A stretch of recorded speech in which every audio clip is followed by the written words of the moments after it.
Jai Shri Krishna Guru. Very good evening. Om Shri Gurubhyo Namaha. Om Shri Gan. Sorry, cut. Delete that.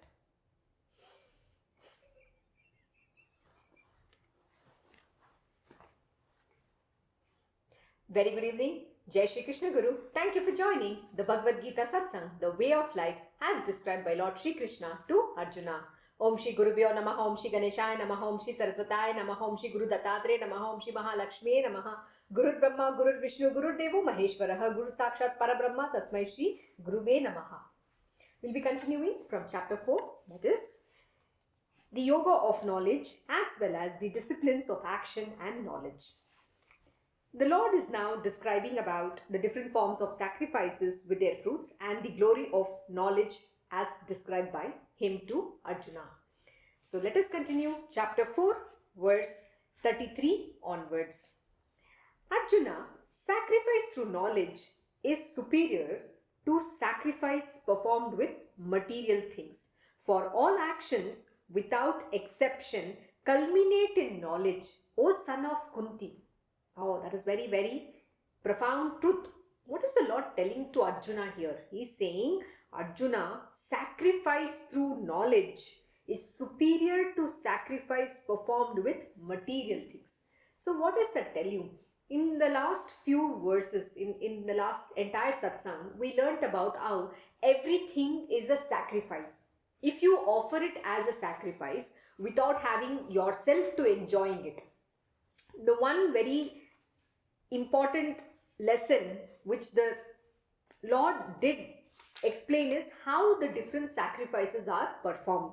And in that he says, by offering the self by the self itself in the fire of Brahman, you surrender yourself, you overcome the bondage of actions. And he said everything is a form of sacrifice itself. And then he also explained how the Vedas describe the methods of sacrifice, but that sacrifice is understood in a mundane capacity. And that is why he's saying that sacrifice through knowledge is superior to sacrifice performed with material things. See, today, if you go to any temple, any Panditji, you'll say, I want to do this homa, that homa, I want to do this puja. So he'll say, okay, we'll perform a sacrifice. Now, in that, if you have observed, you put different things, you put ghee, you put different, navdanya, lot of different things is offered in that sacrifice, in the fire of sacrifice, right, as in a form of oblation. Now, those are all material things. But what is the Lord saying? By doing that, yeah, you will get some fruits, but it's something to do in the material existence. But what is the real sacrifice? What is superior? He's teaching Arjuna that sacrifice. Arjuna, sacrifice through knowledge is superior to sacrifice performed with material things. So material things, anything that you use in the material domain, in the material world, you use all the material things and you perform, it's a crass level of existence, and that has no great significance. See, whatever you have wished for, that wish gets fulfilled, when this sacrifice is performed using material things. But the real sacrifice is sacrifice of knowledge. That is superior. For all actions, without exception, culminate in knowledge. Wow, what is he saying? For all actions, without exception, culminate in knowledge. Let me explain this. What is he saying? See, any action that you perform, don't we learn through that action? Of course, yes, any action. We say, right, experience is the greatest teacher. Why do we say that? Because through those experience, you get knowledge. And that knowledge is life. It's a life lesson. Because even if you can go read in the Harvards, you study in the Harvard, you can go do anything, you can get educated. Yeah, the Harvards will teach you how to, become a great person, or somebody who can make money in the company, how to run a business, all that.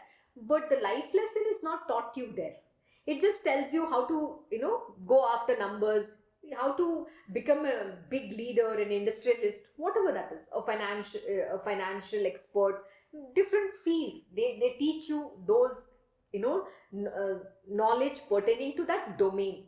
But what you can't get there is a life lesson, because everything is, theoretically. You're studying, and then you will have to go and apply that knowledge, correct?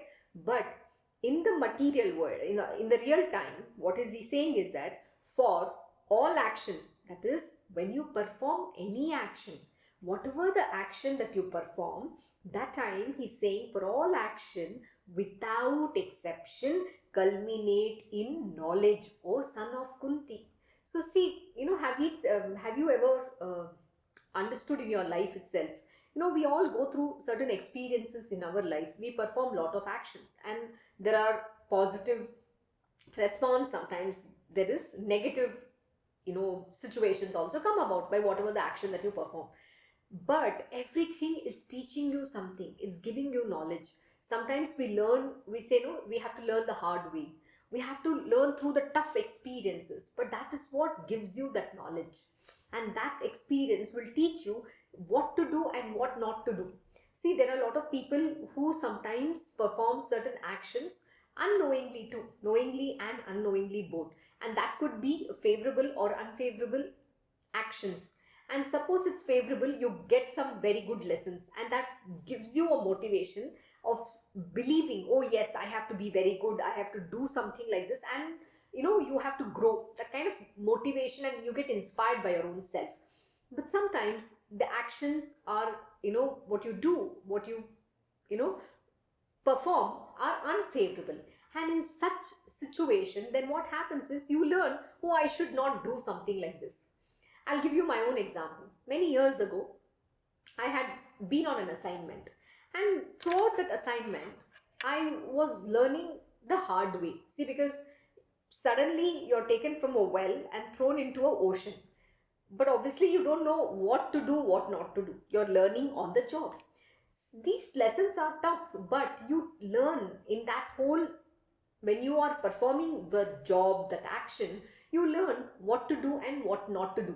So that learning is for you, okay? Which means it is for me to understand, if when I tomorrow become a great leader, which I aspire to be, then what are the things that I should do and not do. So these are the life lessons that you get to learn. So every action teaches you. Like in my spiritual world, the one thing which my Krishna Guruji will teach is that no matter how other people behave, you have to be your good self.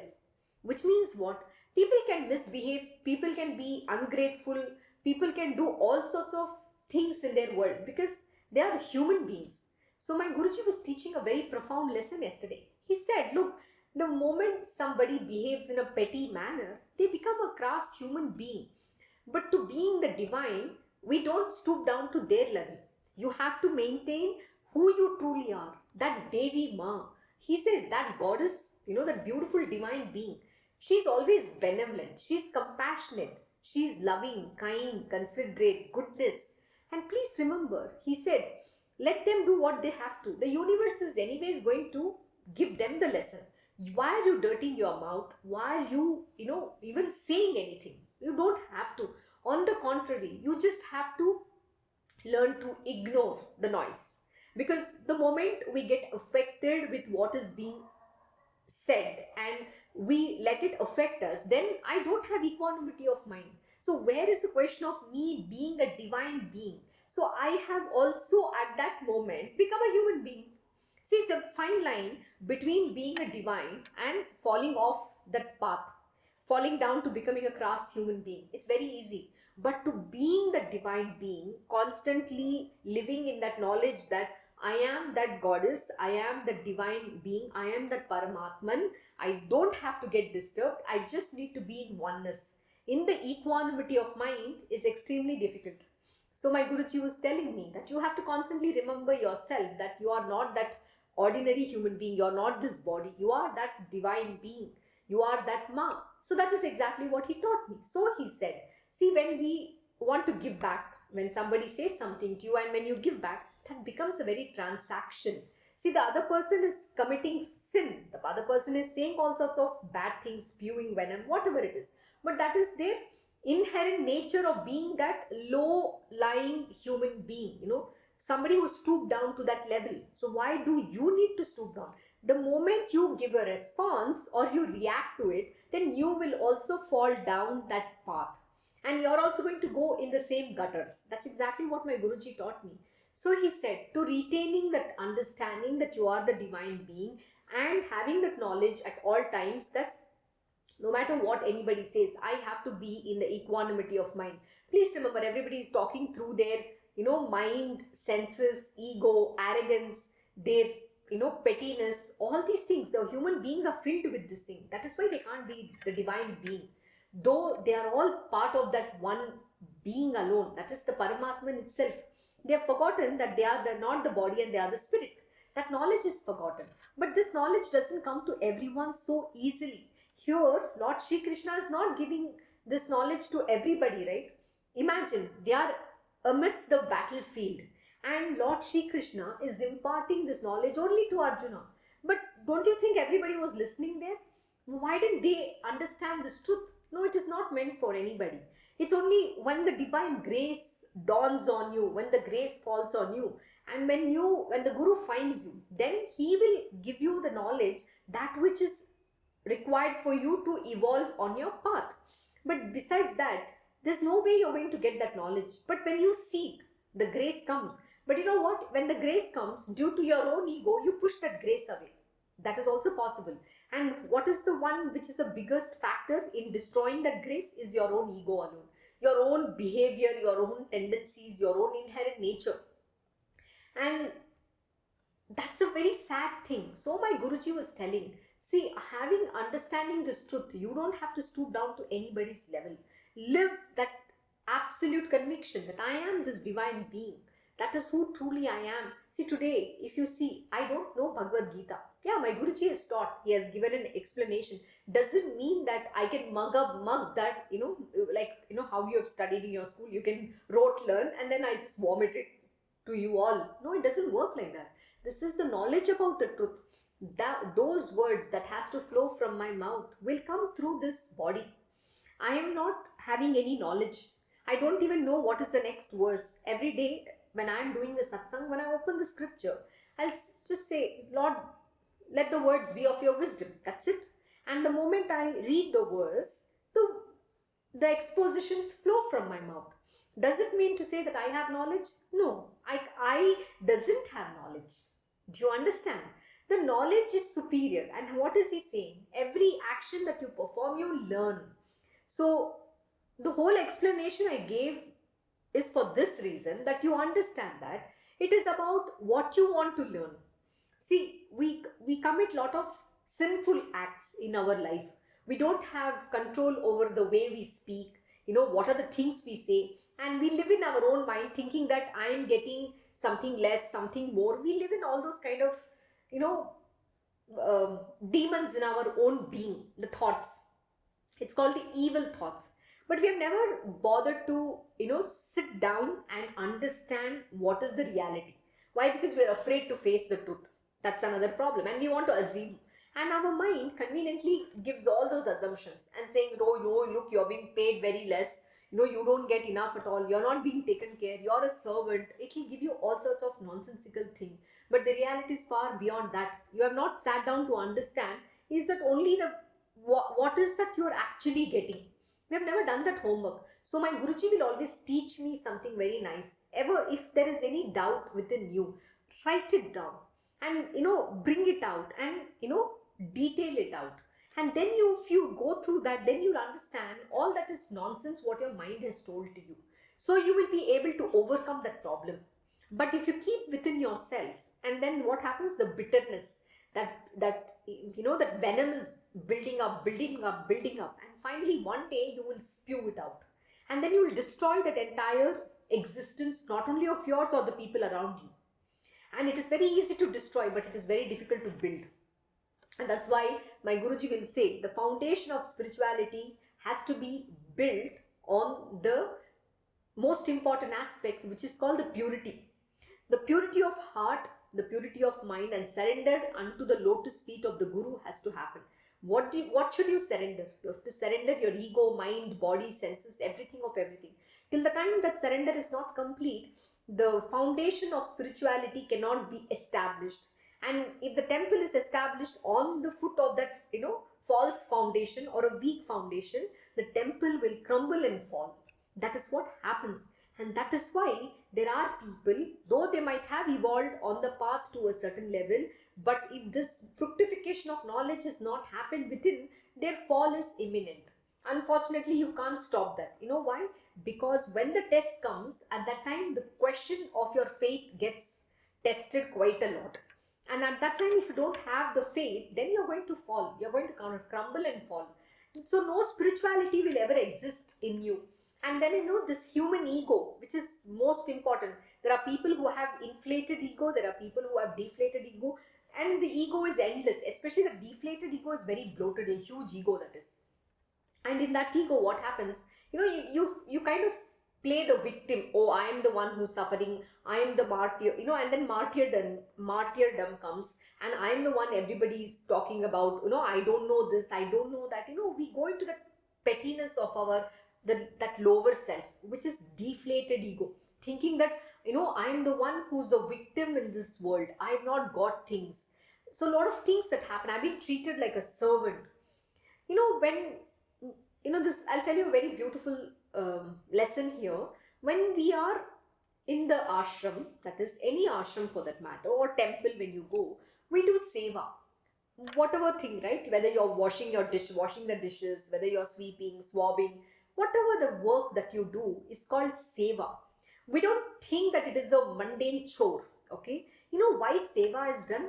It's only through seva can you redeem all your sins, the sins that you have accrued for many lifetimes, millions of lifetimes. You have accrued that sins, and to eradicate that sins, the only way is to serve the Guru. Doing service in his ashram is extremely important. Seva is a very profound thing.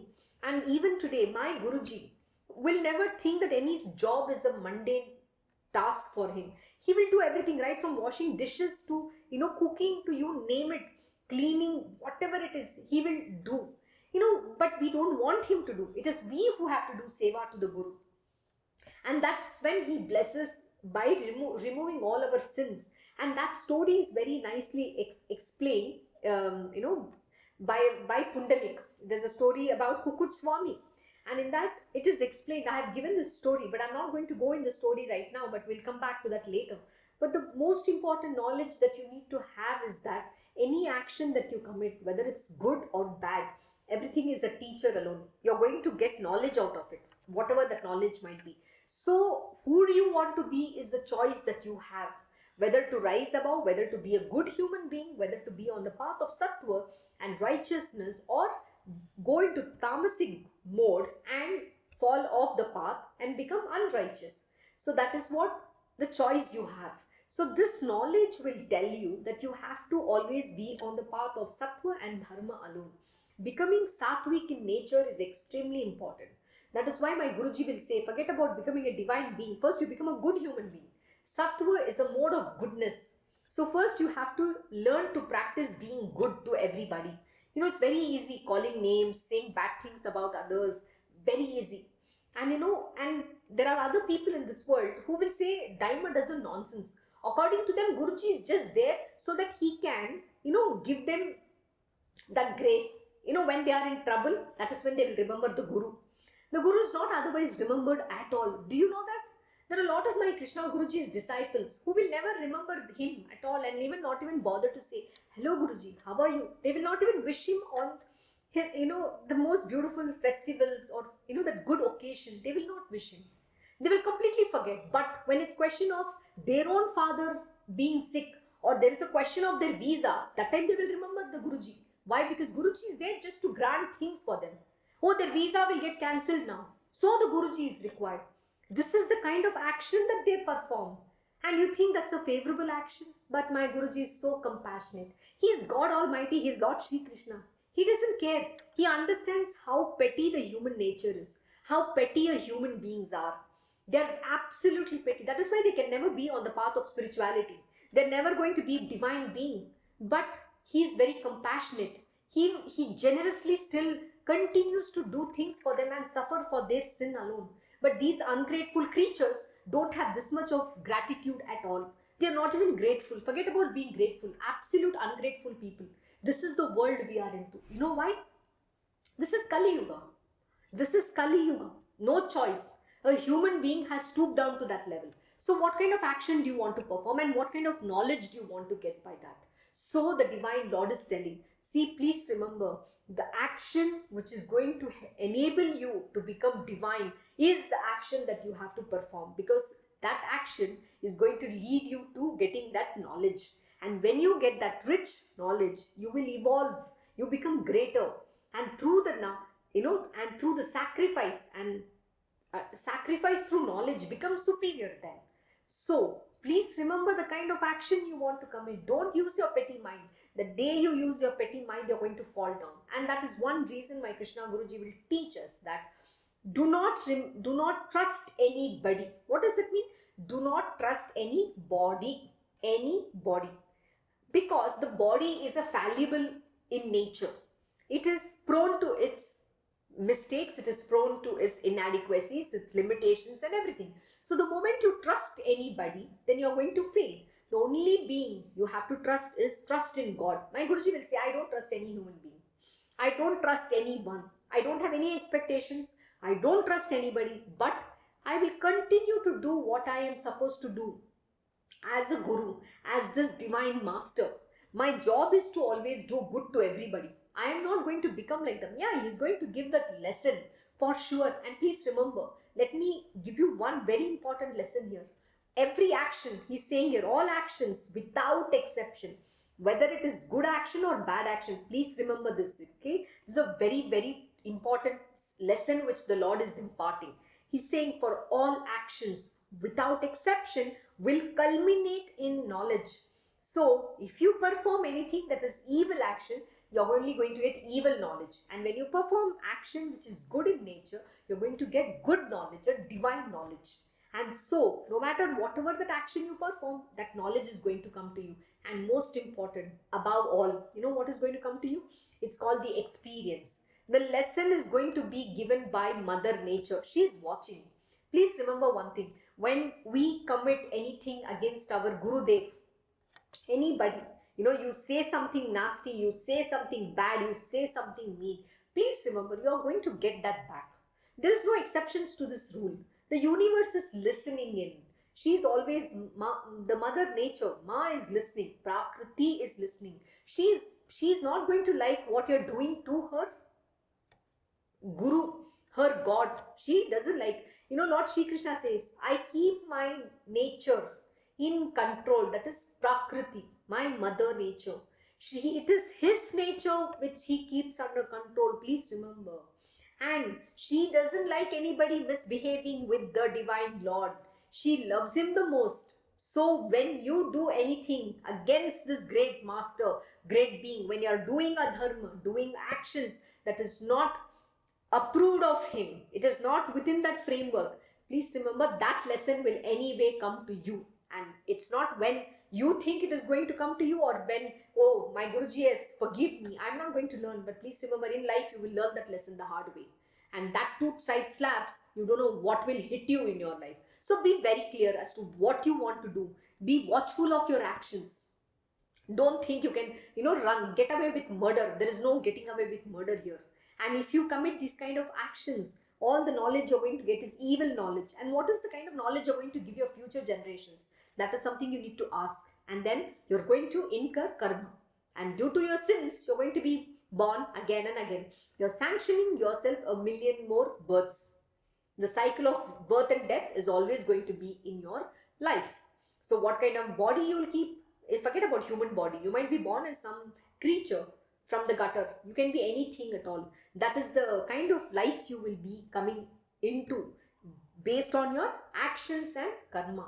So that is why the Lord is saying, be careful as to what is the kind of action you want to, because every action without exception, it culminates in knowledge itself. So let us continue the next verse, verse 34. Understand the true nature of that knowledge. Understand the true nature of that knowledge by approaching the seers of the truth. If you prostrate at their feet, render them service and question them with an open and guileless heart, those wise seers of truth will instruct you in that knowledge. Oh my God, this is very, very, very profound. Do I even need to explain this? Of course, yes. Let me explain. What is he saying here? Understand the true nature of that knowledge. Yeah, knowledge is coming to you. Does it mean that you really will understand what that means? No, you can't. You need someone to give you that explanation. Yeah, you might interpret it in your own capacity.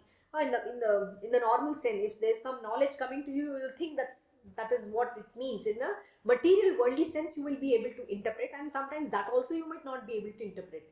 So the Lord is telling here, understand the true nature of that knowledge by approaching seers of truth. Seers of truth. Who are the seers of truth? The sages, the saints, the gurus. It could be anybody. And what is he saying? How do you approach them? If you prostrate at their feet, render them service. We just spoke about Guru Seva.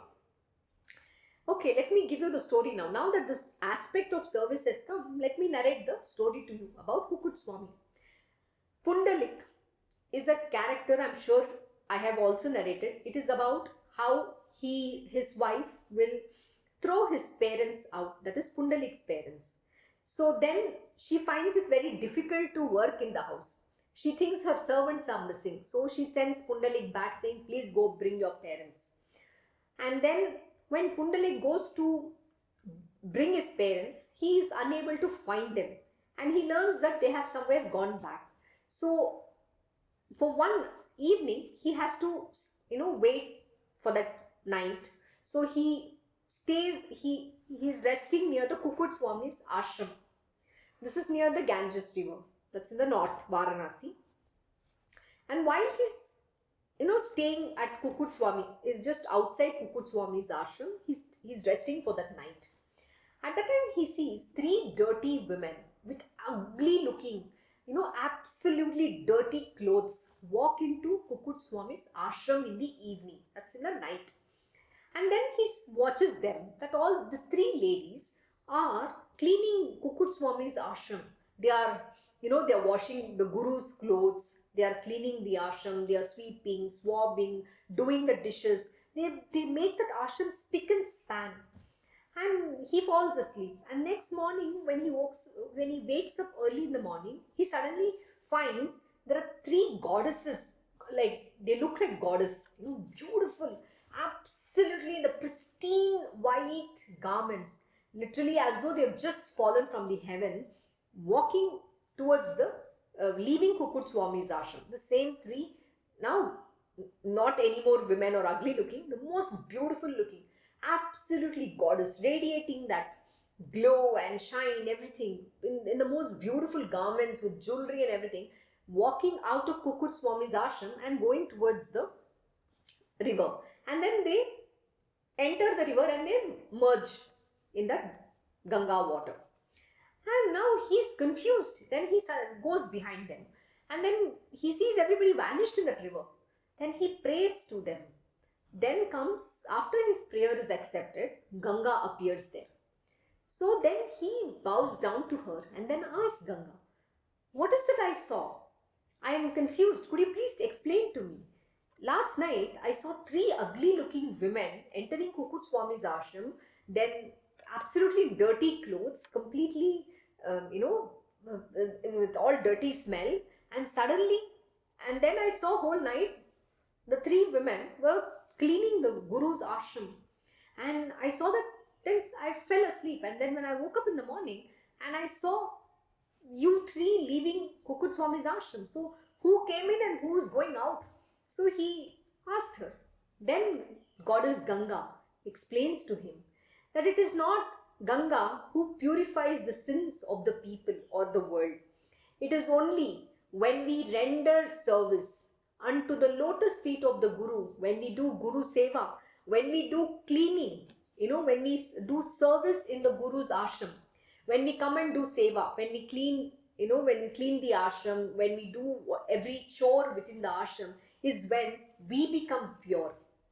That is why it is said, it is not Ganga who is purifying the sins of the people. It is only when the holy feet, the lotus feet of the Guru is dipped in the water, in the Ganga, is when she gets purified. So she explains the greatness of the Guru, what it means to do Guru Seva, Why you need to render service unto the lotus feet of the Guru is very beautifully explained through this story. And I was very privileged when I visited the Varanasi, that is, we went to the Triveni Sangam at Prayag. It was the most beautiful experience when I dipped my feet. My Guruji's feet was dipped in that holy water. It was very profound to experience how when he dips his holy feet, does this entire water, the Ganga gets purified, the Triveni Sangam got purified. At that moment, the three goddesses, especially Ma Saraswati, is the one I experienced, I witnessed, and she gave me this understanding. Always do service unto your lotus feet of your Guru. Never think that you're doing any chore. And this is the most beautiful thing. She said, whatever that little service that you offer every single day, like sweeping or anything that you are supposed to do, please do it. That is the highest form of service that you have to do in this world. So, Guru Seva, rendering service to them is very important. It could be any sage, saint, guru, incarnations, whoever. Render them service. Please remember, he's not saying, oh, you should do seva. No, he's saying render them service. It's an instruction. You need to understand how important this verse is. It's not a joke. Lord Shri Krishna is very clear. If you prostrate at their feet, render them service and question them with an open and guileless heart. People come and talk dime a dozen nonsense to my Guruji. They think they just can talk however they feel like. Why? Because he looks very ordinary human being. Please don't take him for granted. Please understand the truth about who he is. You need to do seva. People come and blabber, talk too much and nonsensical things they say. Or they will say, please ask Guruji, what do you want? You think the Guru is going to tell you, yeah, I want this. He doesn't care for any of your things. What does he care about? He cares about you performing your swadharma, doing your duties. That is what it is all about.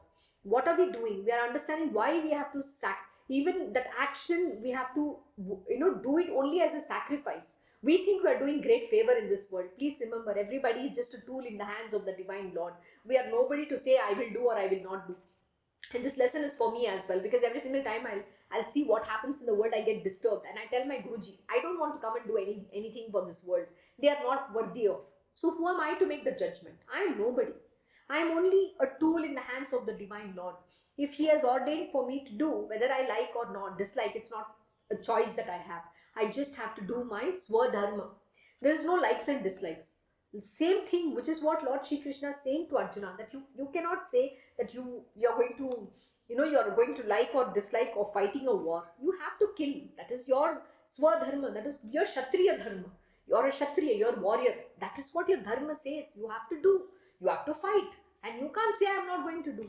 So everything my Guruji is teaching me, or any other disciple, it is for each one of us to live that lesson.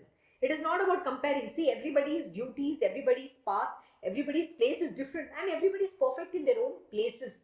And we are nobody here to question what the Guru does, how he does. Please remember, only he has a complete understanding about everyone's, the past, present and the future lives. So why he gives, why he doesn't give, it's again, everything is his will alone. And my Guruji was saying something very beautiful yesterday to me. If something has to come to you, it will anyways come to you. And why are you thinking, if the Lord doesn't want to give you that, it is his will. Why are you questioning his will? Why can't you accept it? And that is the most important lesson. It really hit me hard. So why should I bother about whether I want somebody, is doing justice to me, somebody is not doing justice to me, whether things are fair or unfair? If that is how things has to be, it is the will of the Divine Lord. Accepting that truth is very important. The one who gives is the one who takes it away as well.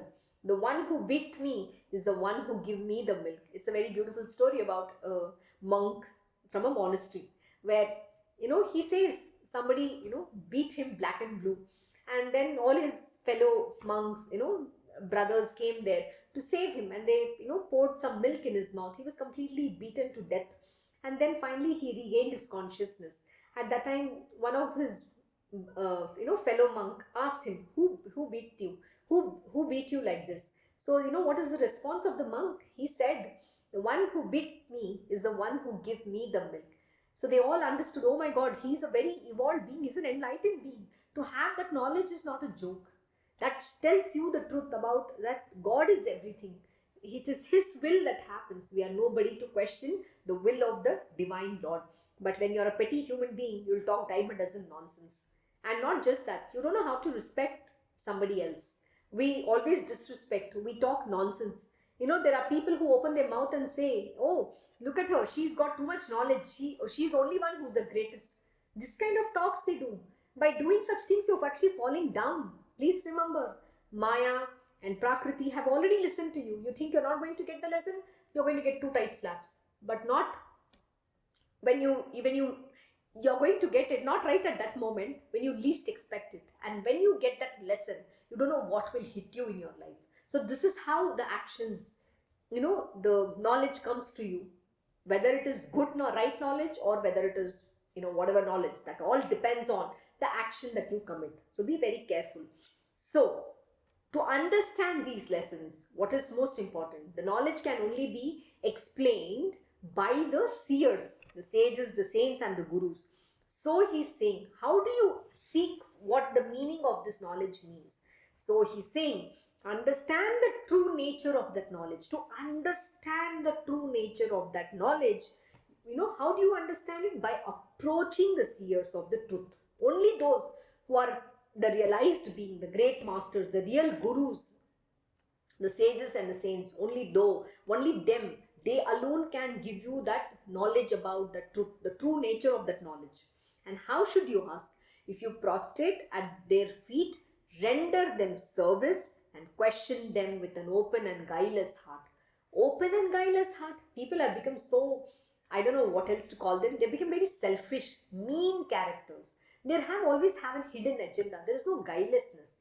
That childlike innocence is completely gone from our world. We are always thinking about what is it in for me. Very selfish, we have a hidden agenda. We are motivated by our actions. There is some motivation if we do anything in this world. So open and guileless heart doesn't exist.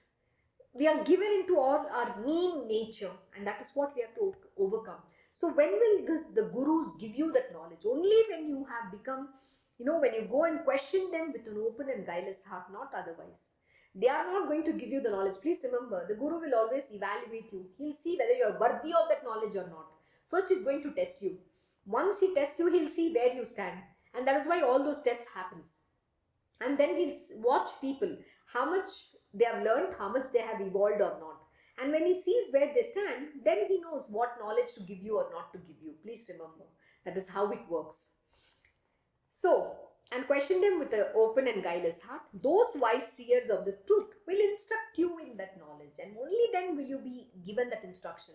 Please remember, only when the guru says, you go do this now, when that instruction is given, only then the knowledge will open up for you.